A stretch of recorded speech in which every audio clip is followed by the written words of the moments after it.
nimeweka vijana 40,000 wafanye hiyo kazi,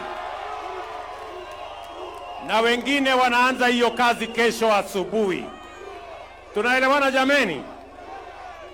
Vile vile hii Nairobi lazima tupange vile wananchi wa Nairobi watoto wao watasoma, na ndio sababu hiyo nimetoa pesa nyingi kujenga madarasa ya watoto wa Nairobi waweze kupata masomo.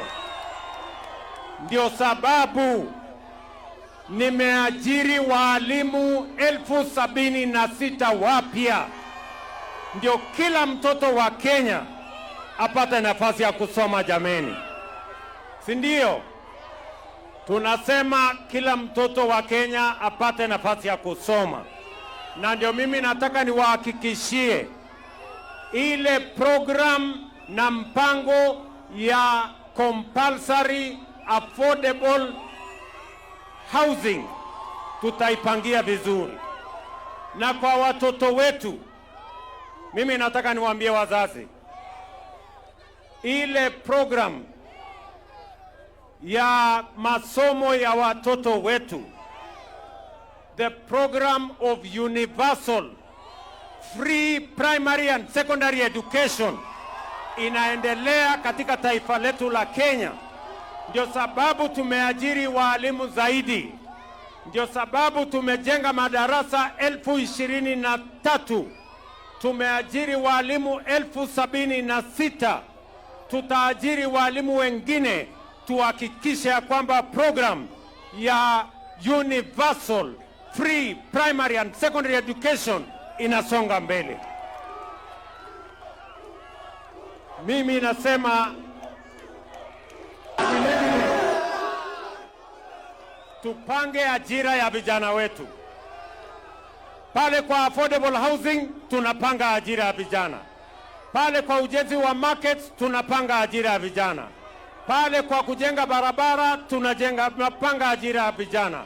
Pale kwa climate works tunapanga ajira ya vijana, kwa sababu ajira ni ya muhimu kwa vijana wetu wa taifa letu la Kenya, wakiwemo vijana wa hapa Nairobi. Jameni, tuko pamoja Nairobi, tuko pamoja Kariobangi.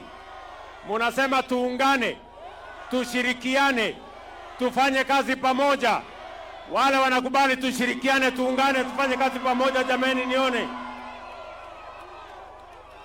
Jameni, mimi nataka niwaenzi na niwashukuru.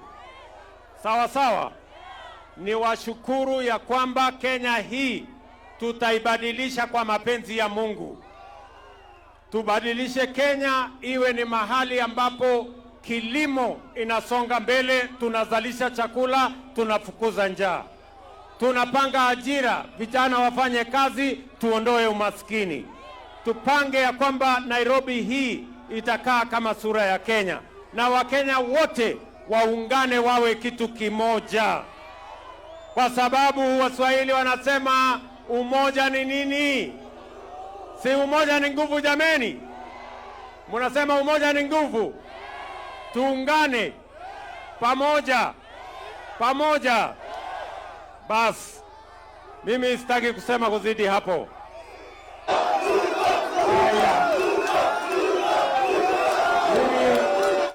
Mimi nasikia munasema tutam, ati munasema tutam, lakini sikizeni, hiyo tutam ni ya kazi, ni ya kufanya affordable housing, ni ya kujenga mambo ya markets, ni ya kupanga mambo ya masomo ya watoto wetu, ni kupanga mambo ya SHA, kila mtu apate matibabu, ndio Kenya iweze kusonga mbele. Tumekubaliana? Ati munasemaje watu wa Nairobi? Ati munasema ni kazi bila break? Munasema kazi bila break, alafu munasema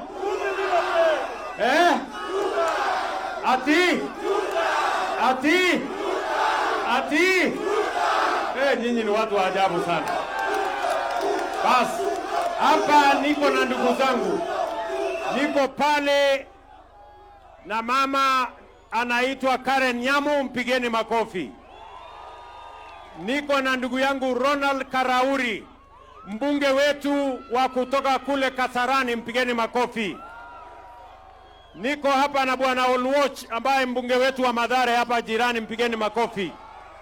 Hapa bwana Oluoch. Na niko hapa na Jalango, mbunge wetu wa Lang'ata, huyu Jalash, mpigeni makofi. Na niko hapa na ndugu yangu bwana Orero, mbunge wetu wa kutoka kule Kibra. Na niko na MCS. Niko na MCS wetu wa hapa.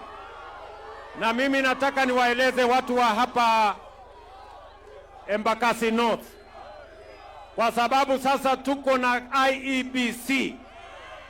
Sasa mtapata nafasi ya kuchagua mwakilishi wenu mpya wa hapa kwenu, na tunasema poleni sana kwa kumpoteza ndugu yetu bwana Munuve, lakini mtapata nafasi ya kuchagua mwingine.